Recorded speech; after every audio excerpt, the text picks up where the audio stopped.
إن هذا القرآن يهدي للتي هي أقوم ويبشر المؤمنين الذين يعملون الصالحات أن لهم أجرا كبيرا. قرآني نبض حياتي، قرآني طهر ذاتي، قرآني عصمة أمري، قرآني طوق نجاتي، قرآني طوق نجاتي. الحمد لله نحمده ونستعينه ونستغفره ونؤمن به ونتوكل عليه ونعوذ بالله من شرور أنفسنا ومن سيئات أعمالنا. من يهده الله فلا مضل له ومن يضلله فلا هادي له، ونشهد أن لا إله إلا الله وحده لا شريك له، ونشهد أن سيدنا ومولانا محمدا عبده ورسوله. اما بعد. پروگرام اعجاز القرآن کے ساتھ عبدالخالق ہمدرد آپ کی خدمت میں حاضر ہے۔ اس سلسلے کے پروگراموں میں ہم نے یہ بتانے کی کوشش کی ہے کہ اللہ تعالیٰ نے جس کتاب کو انسانوں کی ہدایت کے لیے بھیجا ہے، یہ رہتی دنیا تک ایک زندہ معجزہ ہے، اور اس سلسلے میں بہت ساری باتیں پہلے عرض کی جا چکی ہیں۔ آج کا پروگرام شاید یہ آخری ہو، اس لیے میں قرآن کریم کے حقوق کو بیان کرنا چاہتا ہوں کہ وہ کتاب جس کو ہم معجزہ کہہ رہے ہیں، مسلمانوں کے اوپر اس کے حقوق کیا ہے۔ قرآن کریم کا جو سارے انسانوں کے اوپر، سارے جنوں کے اوپر حق ہے، پہلا حق تو وہ یہ ہے کہ اس کے اوپر ایمان لائیں اور اس کی تصدیق کریں۔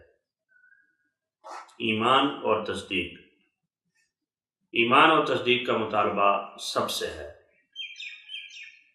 ہے، اور اس کے بعد جو اگلا درجہ ہے، جو مانے گا پھر وہ اس کے احکام پر عمل کرنے کا پابند ہے، اور جو نہیں مانے گا وہ اپنے انجام کا خود ذمہ دار ہے۔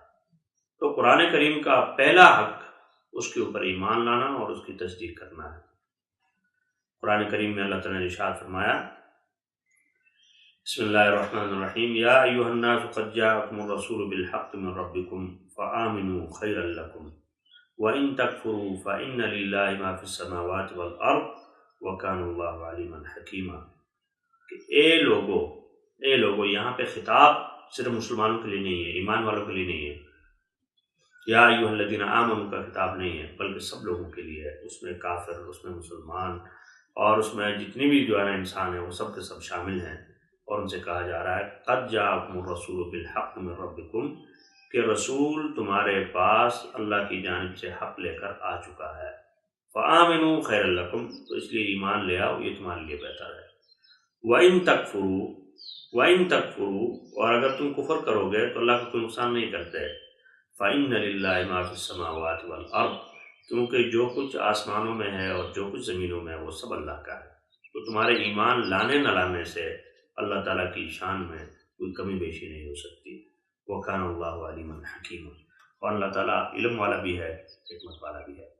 تو پہلا حق قرآن کریم کا جو سب لوگوں کے اوپر ہے وہ یہ کہ اس کے اوپر ایمان لائیں اور اس کی تصدیق کریں۔ اس کے بعد جو لوگ اس کو مانتے ہیں یہ ان کے لیے ہے، لیکن جو لوگ نہیں بھی مانتے وہ بھی جو ہے نا اس سے فائدہ اٹھاتے ہیں۔ وہ کیا ہے؟ اس کے پڑھنے کا حق، کہ قرآن کریم کو پڑھا جائے، قرآن کریم کو پڑھا جائے، اور اس کا جو ہے اس کی تلاوت کی جائے۔ قرآن کریم نے کیا ارشاد فرمایا کہ وَرَتِّلِ الْقُرْآنَ تَرْتِیلًا، وَرَتِّلِ الْقُرْآنَ تَرْتِیلًا، اور قرآن کریم کو ٹھہر ٹھہر کے پڑھو، ٹھہر ٹھہر کے پڑھو، ٹھہر ٹھہر کے پڑھو۔ یہ قرآن کریم ہے، یہ اس کا حق ہے۔ اب یہاں پر یہ بات میں آپ سے عرض کروں کہ جو مسلمان ہے وہ تو اس کو ثواب کی نیت سے پڑھتا ہے، جیسے احادیث میں آتا ہے کہ جو آدمی قرآن کریم کا ایک لفظ پڑھے گا، ایک حرف پڑھے گا، اللہ تعالیٰ اس کے بدلے میں 10 نیکیاں دیں گے۔ اور ارشاد فرمایا کہ الف لام میم ایک نہیں ہے بلکہ 3 حروف ہیں۔ الف الگ حرف ہے، اور لام الگ حرف ہے، اور میم جو ہے الگ حرف ہے۔ اور پھر بعض حضرات یہ تو یہاں تک کہتے ہیں کہ جب آپ الف کہتے ہیں تو الف 3 حروف کا مجموعہ ہے، ایک الف ہے، پھر دوسرا لام ہے، اور تیسرا جو فا ہے۔ تو بہرحال یہ اللہ تعالیٰ کی رحمت ہے جہاں تک اس کی بات ہو، لیکن اس تلاوت کا مسلمانوں کے اوپر حق تلاوت، اس کے قرآن کریم کی تلاوت کی جائے۔ لیکن جو غیر مسلم ہیں وہ بھی اس کی تلاوت کرتے ہیں، اس لیے اپنی زبان صاف کرنے کے لیے۔ لبنان کے جو بڑے بڑے ادیب ہیں، اور ناصی فیاضی اور اس کا جو سارا خاندان ہے وہ ہو گیا، اور ایک دو نہیں بلکہ جتنے ناول نگار ہیں اور جتنے جو دوسرے لکھنے والے ہیں، یہ سب لوگ قرآن کریم کو پڑھتے ہیں، اس لیے کہ ان کی زبان صاف ہو جائے، اور قرآن کریم کی جو عربی ہے اس عربیت سے جو ہے نا وہ حظ اٹھاتے ہیں، اس سے لطف اندوز ہوتے ہیں، اس کو پڑھتے ہیں۔ تو قرآن کریم کی تلاوت یہ اس کا دوسرا حق ہے کہ اس کی تلاوت کی جائے، اور اس کے لیے چونکہ ابھی رمضان کا مہینہ اور اس میں تو قرآن کریم کی تلاوت ہوتی ہی ہے، لیکن اس کے بعد بھی مسلمانوں کے لیے ضروری ہے، جیسے بعض روایت میں اس کا آتا ہے، فرمایا کہ اس کے لیے کوئی حزب ہونی چاہیے، یعنی کوئی مقررہ ورد ہونا چاہیے کہ قرآن کریم کو کتنا روزانہ پڑھا جائے، اس کی جو ہے حد مقرر ہونی چاہیے۔ تو اس کے لیے جو ہے نا تھوڑی بہت تلاوت جو ہے وہ ہر انسان کو، ہر مسلمان کو جو ہے وہ کرنی چاہیے، اور اس کا جو ہے ثواب اپنی جگہ، لیکن یہ قرآن کریم کا حق ہے۔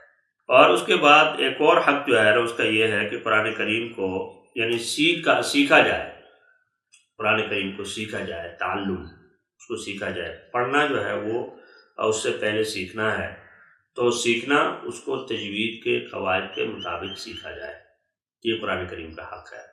کیوں؟ جب تجوید کے مطابق اس کو نہیں سیکھیں گے تو جو قرآن کریم ہم پڑھیں گے ہمارا تلفظ بھی درست نہیں ہوگا، اور اس کی ادائیگی اور اس کے الفاظ وہ نہیں ہوں گے جس طرح سے پڑھنا چاہیے۔ آپ دیکھتے ہیں ہمارے ہاں دیہاتوں میں بلکہ شہروں میں بھی، چونکہ عام طور پہ اس کا اتنا اہتمام نہیں ہوتا، تو لوگ جو ہے وہ اس کو پڑھتے رہتے، ساری زندگی جو ہے وہ الحمدللہ کی جگہ الحمدللہ پڑھتے رہتے ہیں۔ تو یہ ٹھیک ہے، ہر زبان کا اپنا ایک اسلوب ہے، اور بہت سے الفاظ دوسری زبانوں میں ادا نہیں ہو سکتے اور پورا تلفظ نہیں ہو سکتا، لیکن جتنی کوشش ہو سکتی ہے اتنی ضرور کرنی چاہیے۔ اب مثلا بہت سی زبانیں ایسی ہیں جن میں مثلا تے اور دال، جیسے اردو میں کہتے ہیں تے اور دال، اور عربی میں تا اور دال، اس کا وجود ہی نہیں ہے، یا تو ان کے یہاں ٹے ہے یا ڈال ہے۔ تو اب اس میں جو ہے نا الحمدللہ کا جو لفظ ہے، پہلا لفظ ہی ان سے سیدھا نہیں ہوتا، وہ اس کو الحمدللہ پڑھتے، لیکن جن کی زبانیں اس پہ نہیں چلتی تو وہ معذور ہیں، لیکن اس کو سیکھنا بہرحال ضروری ہے، اور یہ قرآن کریم کا حق ہے۔ اسی طرح سے قرآن کریم کا حق یہ بھی ہے کہ اس کو حفظ کیا جائے، اس کو یاد کیا جائے، لیکن اس میں جو یاد کرنے کا ہے، آپ سب جانتے ہیں کہ اتنا قرآن کریم یاد کرنا ہر مسلمان کے اوپر فرض ہے، جس سے اس کی نماز درست ہو جائے، جس سے اس کے روزمرہ کی جو ضرورت ہے وہ پوری ہو جائے، اتنا یاد کرنا ہر مسلمان کے اوپر فرض ہے۔ اور باقی قرآن کریم کو اول سے لے کر آخر تک اس کو حفظ کرنا اس کا ایک اپنا درجہ ہے، اور جیسے پچھلے پروگرام میں نے آپ کو بتایا کہ اس وقت بھی پوری دنیا میں لاکھوں کی تعداد میں جو ہے نا وہ مسلمان قرآن کریم کو اول سے آخر تک جو ہے وہ حفظ انہوں نے کیا ہوا ہے، اور اس کو اول سے آخر تک بغیر جو مصحف کو دیکھے ہوئے، کتاب کو دیکھے ہوئے وہ پڑھ سکتے ہیں۔ تو اس کو حفظ کرنا یہ قرآن کریم کا حق ہے۔ اور قیامت میں جیسے احادیث جو ہے موجود ہیں کہ جب صاحب قرآن کو قیامت کے دن کہا جائے گا اقرأ ورتقِ ورتل کما کنت ترتل فی الدنیا، کہ بھئی قرآن کریم پڑھتے جاؤ اور جنت کے درجات پہ جو ہے چڑھتے جاؤ، اور اس کو اسی طرح سے ٹھہر کر ترتیل کے ساتھ پڑھو جیسے دنیا میں پڑھا کرتے تھے۔ تو یہ قرآن کریم کا جو ہے نا حق ہے، اور اس کو جو ہے نا وہ اس کی حفاظت کا ایک اللہ تعالیٰ نے ذریعہ بتایا۔ اس کے بعد ہے قرآن کریم کے اوپر تدبر کرنا، قرآن کریم پر غور و فکر کرنا۔ وَلَقَدْ يَسَّرْنَا الْقُرْآنَ لِلذِّكْرِ فَهَلْ مِن مُدَّكِرٍ، کہ ہم نے قرآن کریم کو یاد کرنے کے لیے یا قرآن کریم کو نصیحت حاصل کرنے کے لیے آسان کیا ہے، قرآن کریم یہ کہتا ہے۔ تو آپ اس کو پڑھیں، اس کے الفاظ کے اوپر غور کریں، اور اس کے معنی کے اوپر غور کریں۔ تو بہت ساری چیزیں جو انسان کو کسی اور کی کتاب پڑھنے سے یا قرآن کریم کے بارے میں کوئی کتاب پڑھنے سے جو سمجھ میں نہیں آتی، وہ خود قرآن کریم کے متن اور اس کی آیات کے اوپر غور کرنے سے سمجھ میں آتی ہے، بہت ساری باتیں۔ اور اگر آپ تفاسیر کا مطالعہ کریں تو اس کی جو مختلف اقسام ہیں، یہ تفسیر قرآن بالقرآن ہے، یا تفسیر بالمعصور جس کو کہتے ہیں کہ احادیث کے ذریعے اس کی وہ تفسیر ہو رہی ہے، یا بہت تفسیر کی اور بہت ساری قسمیں، لیکن جو بنیادی بات ہے ان سب چیزوں کی کہ تفسیر کہاں سے آئے گی؟ تدبر سے۔ جتنا اس پہ غور کریں گے اتنا اس کے معنی کھلتے چلے جائیں گے۔ اور جیسے میں نے آپ سے پہلے عرض کیا کہ ابھی جیسے سائنسی جو ہے نا چیزوں کے بارے میں بہت سی بات کی، تو قرآن کریم سائنس کی کتاب نہیں ہے، لیکن اس نے سائنس کا تذکرہ کیا ہے۔ سائنس کی کتاب نہیں ہے، لیکن اس نے سائنس کا تذکرہ کیا ہے۔ اور اب جو لوگ اس کے اوپر غور کر رہے ہیں، غور اس غور کے بعد پتہ چل رہا ہے کہ قرآن کریم نے کیا کہا۔ اس کی ایک مثال میں دیتا ہوں کہ قرآن کریم نے کہا ان اوہن البیوت لبیت العنکبوت، کہ دنیا میں سب سے کمزور گھر اور یہ جو ہے نا وہ کس کا؟ مکڑی کا جالا ہے، مکڑی کا گھر ہے۔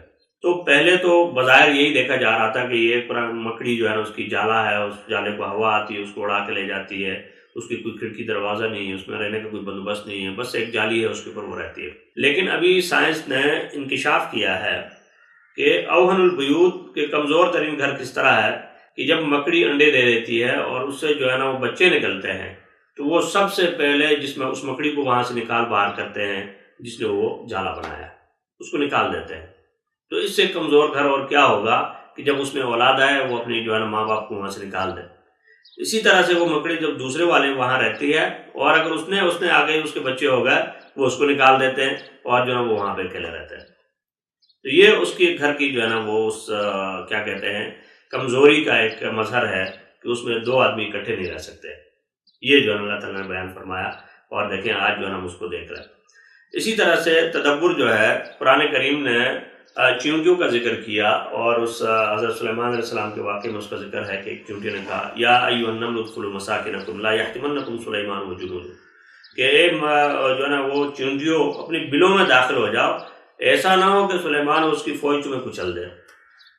اس کے اوپر بھی تحقیق ہو رہی ہے کہ یہ چیونٹیاں کس طرح سے، تو پتہ چلا کہ چیونٹیاں ایک خاندان کے طور پر رہتی ہیں، ان کا ایک نظام ہے، وہ اس خاندان کے اندر رہنے والی چیونٹیوں کو پہچانتی ہیں، ہر چیونٹی کا اپنا کام ہے، اور اس کے بعد اگر وہاں پہ کوئی باہر سے ایک بھی چیونٹی آ جائے تو سب چیونٹیاں مل کے اس کو مار دیتی ہیں اور اس کو وہاں سے بھگا دیتی ہیں، اس کو نکال دیتی ہیں۔ اسی طرح سے کوئی چیونٹی مر جائے تو اس کو وہ وہاں سے اپنے بل سے جو نکال دیتی ہے۔ میں اگر اس بارے میں بات کروں تو بہت طویل جو ہے بات ہو جائے گی، لیکن کہنے کا مطلب یہ ہے کہ تدبر اس کے اوپر غور کیا جائے کہ قرآن کریم نے جو ایک ایک لفظ کہا ہے اس کے اندر جو ہے نا معنی کے دریا پوشیدہ ہے۔ اسی طرح سے قرآن کریم کا جو ہے وہ اگلا حق ہے حق العمل، کہ قرآن کریم کے اوپر عمل کیا جائے۔ عمل کا کیا مطلب ہے کہ قرآن کریم نے جو حکم دیا ہے اس حکم کو بجا لایا جائے، اور قرآن کریم نے جس چیز سے روکا ہے اس سے روکا جائے۔ یہ قرآن کریم کے اوپر عمل ہے۔